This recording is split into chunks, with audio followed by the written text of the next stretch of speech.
हमारी क्रियाओं और निर्णयों से कैसे जुड़ा होता है।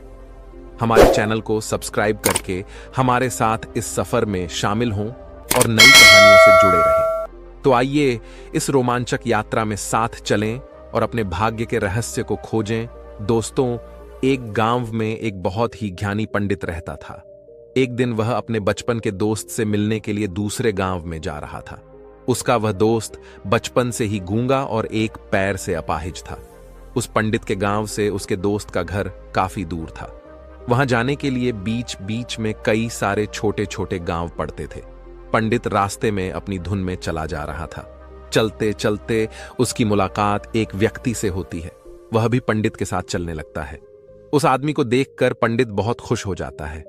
उसने सोचा, चलो अच्छा हुआ, साथ साथ चलने से उसका सफर आसानी से कट जाएगा। बात की शुरुआत करने के लिए उस पंडित ने उस व्यक्ति से उसका नाम पूछा तो उसने अपना नाम धर्मराज बताया। पंडित को यह नाम कुछ अजीब सा लगा, लेकिन उसने नाम के विषय में कुछ और पूछना उचित नहीं समझा। दोनों धीरे धीरे साथ में चल रहे थे। तभी रास्ते में एक गांव आता है।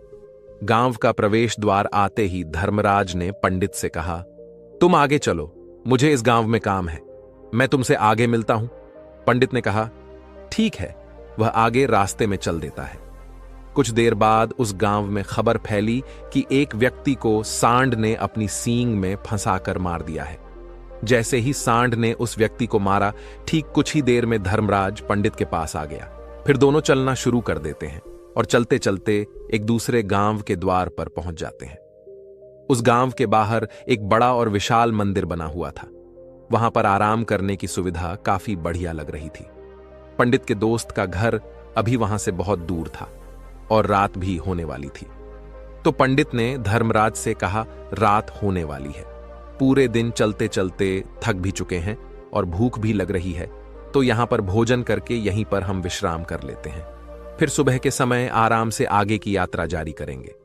धर्मराज ने कहा, ठीक है, मुझे इस गांव में किसी को कुछ जरूरी सामान देने जाना है, तुम भोजन करके आराम करो, मैं बाद में आकर भोजन कर लूंगा। इतना कहकर वह वहां से चला जाता है।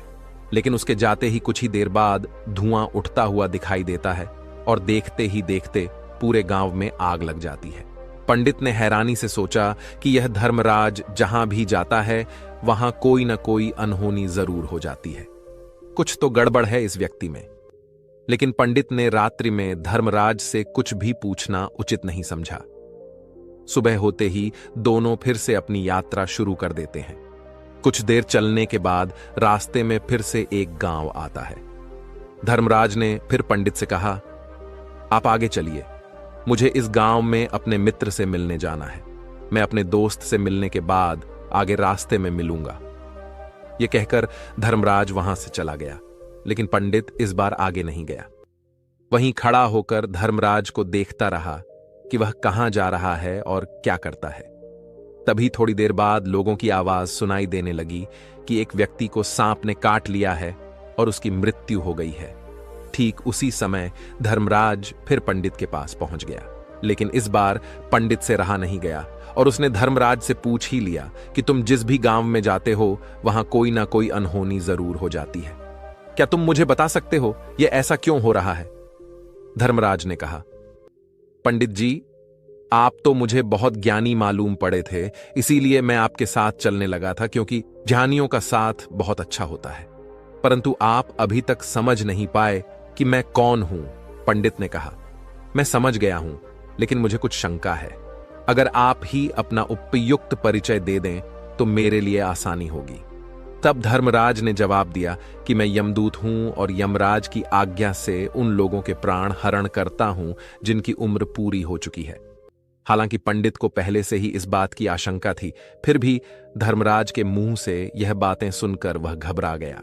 लेकिन वह हिम्मत करके पूछता है कि अगर तुम सच में यमदूत हो तो मुझे बताओ, अगले मृत्यु किसकी है?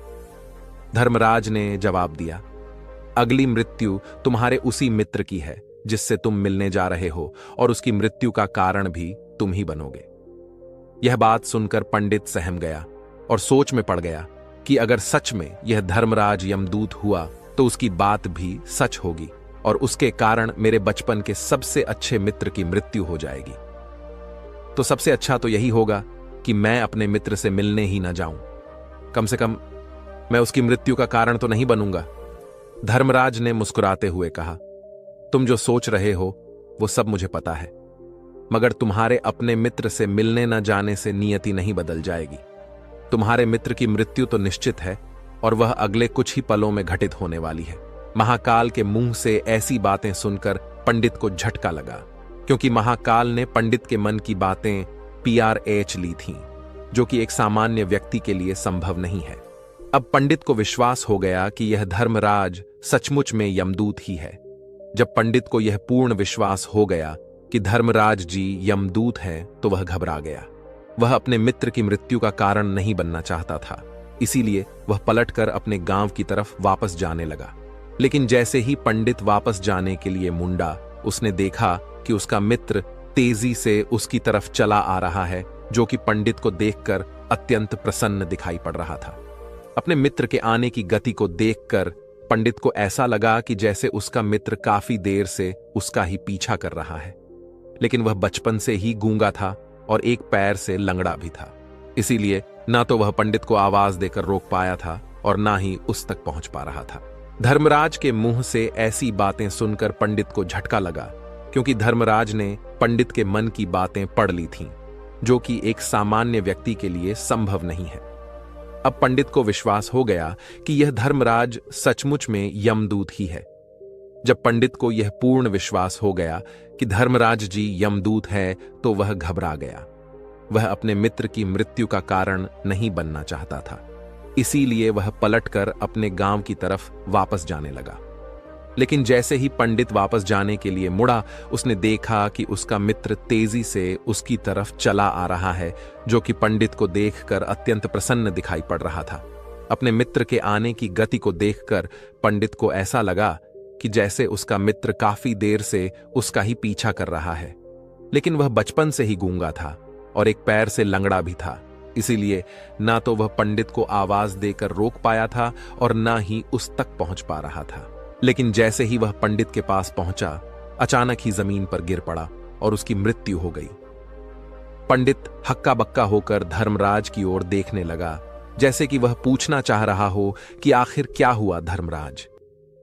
पंडित के मन में उठ रहे प्रश्नों को समझ गया और बोला, तुम्हारे मित्र ने पिछले गांव में ही तुम्हें देख लिया था और मैं वहीं से ही तुम्हारा पीछा कर रहा था, लेकिन गूंगा और लंगड़ा होने की वजह से वह तुम तक नहीं पहुंच पाया। उसने अपनी पूरी ताकत लगाकर तुम तक पहुंचने का प्रयास किया, लेकिन बुढ़ापे में बचपन जैसी ताकत नहीं होती, इसलिए हार्ट अटैक होने के कारण उसकी मृत्यु हो गई, क्योंकि वह तुमसे मिलने के लिए अपनी सीमाओं को तोड़कर तुम्हारे पीछे भाग रहा था। इसलिए अपने मित्र की मृत्यु का कारण भी तुम ही कहलाओगे। अब पंडित को पुनः यह विश्वास हो गया था कि धर्मराज एक यमदूत है और उसका कार्य जीवों के प्राण हरना है।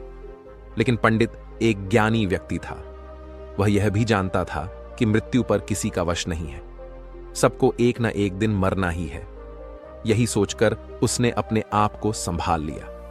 लेकिन अचानक ही पंडित के मन में अपनी मृत्यु के बारे में जानने की इच्छा हुई, इसलिए उसने धर्मराज से पूछा कि जब मृत्यु मेरे दोस्त की होनी थी, तो तुम शुरू से ही मेरे साथ क्यों चल रहे थे?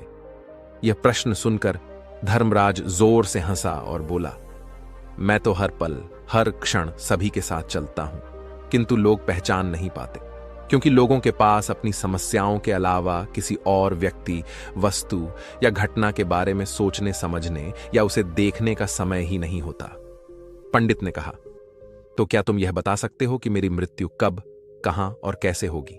महाकाल ने कहा, हालांकि किसी भी सामान्य जीव के लिए अपनी मृत्यु के बारे में जानना ठीक नहीं है, क्योंकि कोई भी जीव हो वह अपनी मृत्यु के बारे में जानकर बहुत दुखी हो जाता है। हालांकि तुम ज्ञानी व्यक्ति मालूम पड़ते हो और तुमने जिस तरीके से अपने मित्र की मृत्यु को सहन कर लिया है, उसे देखकर लगता है कि तुम अपनी मृत्यु के बारे में जानकर भी दुखी नहीं होंगे। तो तुम्हारी मृत्यु आज से ठीक 6 महीने बाद आज ही के दिन किसी दूसरे राज्य में फांसी लगने से होगी। और सबसे हैरानी की बात तो यह होगी कि तुम स्वयं ही खुशी से उस फांसी को स्वीकार कर लोगे। इतना कहकर धर्मराज वहां से चला गया, क्योंकि अब धर्मराज के पास पंडित के साथ चलते रहने का कोई कारण न था। इसके बाद पंडित ने अपने मित्र के शरीर का अंतिम संस्कार किया और यथाशक्ति उसके क्रियाकर्म करके अपने गांव वापस आ गया। लेकिन कोई व्यक्ति कितना भी ज्ञानी क्यों ना हो, अपनी मृत्यु के बारे में जानकर दुखी तो होता ही है और मृत्यु से बचने का कोई न कोई उपाय भी खोजता है। तो पंडित ने भी वही किया, क्योंकि पंडित विद्वान था, इसलिए उसकी पहचान उस राज्य के राजा तक थी। पंडित ने सोचा कि राजा के पास तो कई सारे ज्ञानी मंत्री हैं, वह मेरी मृत्यु से संबंधित समस्या का कोई न कोई समाधान निकाल ही लेंगे। पंडित यही सब सोचता हुआ राज दरबार में पहुंच जाता है और राजा से सारी घटना के बारे में बताता है। राजा ने अपने मंत्रियों को सारी समस्या बताई और उनसे सलाह मांगी।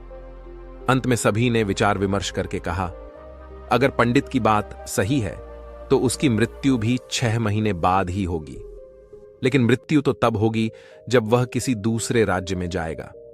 यदि वह किसी दूसरे राज्य में जाए ही ना तो मृत्यु ही नहीं होगी। मंत्रियों की यह सलाह राजा को भी सही लगी। इसके बाद पंडित के रहने की सारी व्यवस्था महल में ही कर दी गई और राजा के आदेश के बिना उस पंडित से किसी को भी नहीं मिलने दिया जाता था। लेकिन पंडित कहीं भी आ जा सकता था, ताकि पंडित को यह न लगे कि वह राजा की कैद में है। परंतु पंडित डर के मारे स्वयं ही कहीं आता जाता नहीं था। धीरे धीरे महीने गुजरे गए और पंडित की मृत्यु का समय नजदीक आने लगा और अंततः वह भी दिन आ गया। जिस दिन पंडित की मृत्यु होनी थी उसकी एक रात पहले पंडित डर के मारे जल्दी ही सो गया, ताकि जल्दी से वह रात बीत जाए और अगला दिन आ जाए, ताकि मृत्यु टल सके। लेकिन पंडित को नींद में चलने की बीमारी थी और अपनी इस बीमारी के बारे में वह स्वयं ही नहीं जानता था। तो फिर राजा, मंत्री या किसी वैद्य को इसके बारे में बताने का कोई प्रश्न ही नहीं उठता। पंडित अपनी मृत्यु को लेकर बहुत चिंतित था। वह पिछले कई दिनों से ठीक से सो भी नहीं पा रहा था, और नींद में चलने की बीमारी भी तभी होती है जब व्यक्ति ठीक से सो नहीं पा रहा हो। तो उस रात भी पंडित को नींद में चलने का दौरा पड़ा। वह उठा और महल से निकलकर अस्तबल में गया। क्योंकि पंडित राजा का खास मेहमान था, इसलिए किसी भी पहरेदार ने उसे नहीं रोका और न ही किसी तरह की कोई पूछताछ की। अस्तबल में पहुंचकर वह सबसे तेज चलने वाले घोड़े की पीठ पर सवार होकर नींद में ही अपने राज्य की सीमा से बाहर दूसरे पड़ोसी राज्य में चला गया। इतना ही नहीं, वह दूसरे राज्य के राजा के महल में पहुंच गया। उस महल के पहरेदारों ने भी उसे नहीं रोका और न ही कोई पूछताछ की। सभी लोग रात्रि का अंतिम प्रहार होने के कारण गहरी नींद में थे। वह पंडित सीधे राजा के सैन्य कक्ष में पहुंचा, जहां राजा और रानी सो रहे थे। वह पंडित वहीं जाकर सो गया। सुबह हुई तो राजा ने पंडित को रानी के बगल में सोया हुआ देखा तो बहुत क्रोधित हो गया। राजा ने पंडित को कैद करने का आदेश दे दिया। पंडित गिरफ्तार हो गया, लेकिन पंडित तो भौंचक्का था। उसे तो कुछ समझ नहीं आ रहा था कि आखिर वह दूसरे राज्य में और राजा के सैन्य में कैसे पहुंचा। लेकिन वहां उसकी यह सब सुनने वाला कोई नहीं था। राजा ने पंडित को दरबार में पेश करने का आदेश दिया। कुछ देर बाद उस पंडित को दरबार में लाया गया। पंडित को देखते ही राजा इतना आग बबूला हो गया कि उसे फांसी पर चढ़ा देने का हुक्म सुना दिया। फांसी की सजा सुनकर पंडित कांप गया, लेकिन फिर भी थोड़ी सी हिम्मत जुटाकर राजा से बोला, महाराज, मैं नहीं जानता कि मैं राजमहल तक कैसे पहुंचा। मैं यह भी नहीं जानता हूं कि आपके सैन्य कक्ष तक मैं कैसे आया और आपके महल के किसी पहरेदार या सैनिक ने मुझे रोका क्यों नहीं। लेकिन मैं इतना जरूर जानता हूं कि आज मेरी मृत्यु होनी थी और वह होनी भी जा रही है। राजा को यह बात थोड़ी अजीब लगी। उसने पंडित से पूछा, तुम्हें कैसे पता कि आज तुम्हारी मृत्यु होनी है? राजा के इस प्रश्न के जवाब में पंडित ने पिछले 6 महीने का सारा वाकया राजा को सुना दिया और बोला, महाराज, मेरा क्या? किसी भी सामान्य व्यक्ति में इतना साहस नहीं कि वह राजा के सैन्य कक्ष में राजा की उपस्थिति में रानी के साथ सो जाए। राजा को पंडित की बात में थोड़ा तर्क दिखाई पड़ा, परंतु उसने सोचा कि यह मृत्यु से बचने के लिए धर्मराज और उसके द्वारा अपनी मृत्यु की भविष्यवाणी की कहानी बना रहा है। इसीलिए राजा ने पंडित से कहा, यदि तुम्हारी बात सत्य है और आज यह तुम्हारी मृत्यु का दिन है, जैसा कि यमदूत धर्मराज ने तुमसे कहा था, तो आज तुम्हारी मृत्यु का कारण मैं नहीं बनूंगा। लेकिन यदि तुम्हारी बात झूठी निकली तो निश्चित ही आज तुम्हारी मृत्यु का दिन होगा, क्योंकि जिस राज्य से पंडित आया था उस राज्य का राजा इस राजा का मित्र था। इसलिए इस राजा ने तुरंत अपने कुछ सैनिकों को पड़ोसी राजा के पास भेजकर पंडित की बात की सत्यता का प्रमाण मांगा। भेजे गए सैनिक शाम तक लौटे और उन्होंने राजा को बताया कि महाराज, पंडित जो कुछ भी कह रहा है वह सब सत्य है। पड़ोसी राज्य के राजा ने पिछले 6 महीने से पंडित के रहने की सारी व्यवस्था अपने ही महल में कर रखी थी। पंडित राजा का खास मेहमान था। कल शाम राजा आखिरी बार पंडित से उसके कक्ष में मिले थे और उसके बाद यह इस राज्य में कैसे पहुंच गया इसकी जानकारी किसी को भी नहीं है। इसलिए उस राज्य के राजा के अनुसार पंडित को फांसी की सजा देना ठीक नहीं है। लेकिन राजा के सामने एक नई समस्या थी, क्योंकि उसने बिना पूरी बात जाने ही पंडित को फांसी की सजा सुना दी थी। इसलिए अगर पंडित को फांसी नहीं दी जाती तो राजा के वचन का अपमान हो जाएगा। लेकिन अगर राजा की बात का मान रखा जाए तो बेवजह ही एक निर्दोष व्यक्ति की मौत हो जाएगी। राजा ने अपने सभी मंत्रियों से इस बारे में सुझाव मांगा तो मंत्रियों ने राजा को सुझाव दिया कि महाराज, पंडित को एक कच्चे सूत के धागे से फांसी लगवा दी जाए। इससे आपके कथन का भी मान रह जाएगा और कच्चे सूत के धागे से पंडित को फांसी भी नहीं लगेगी और उसके प्राण भी बच जाएंगे। राजा को मंत्रियों का यह सुझाव पसंद आया और उसने ऐसा ही करने का आदेश दे दिया। पंडित के लिए कच्चे सूत के धागे से फांसी का फंदा बनाया गया और नियम के अनुसार पंडित को फांसी पर चढ़ाया जाने लगा। सभी लोग बहुत खुश थे कि न तो पंडित मरेगा और न ही राजा का वचन खाली जाएगा। पंडित को भी पूर्ण विश्वास था यह सूत के धागे से तो उसकी मृत्यु हो ही नहीं सकती, इसलिए उसी पर चढ़ने के लिए तैयार हो गया। जैसा कि धर्मराज ने भविष्यवाणी की थी कि तुम खुद ही अपनी फांसी को स्वीकार करोगे। लेकिन जैसे ही पंडित को फांसी दी गई, सूत का धागा तो टूट गया, लेकिन टूटने से पहले उसने अपना काम कर दिया था। पंडित के गले की एक नस सूत के धागे के झटके से कट चुकी थी और पंडित जमीन पर पड़ा तड़प रहा था।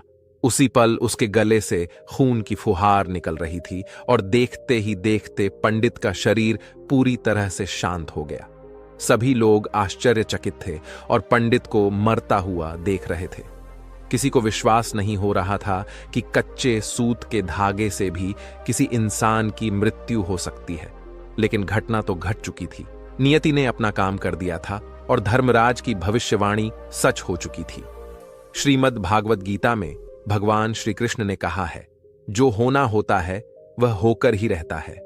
हम चाहे कितनी ही सावधानी बरतें, कितना ही उपाय कर लें, लेकिन घटना और घटना की पूरी प्रणाली पहले से ही तय होती है, जिसे हम थोड़ा सा भी इधर उधर नहीं कर सकते हैं। दोस्तों, शायद इसीलिए ईश्वर ने हमें भविष्य जानने की क्षमता नहीं दी है, ताकि हम अपने जीवन को ज्यादा बेहतर तरीके से जी सकें। और यही बात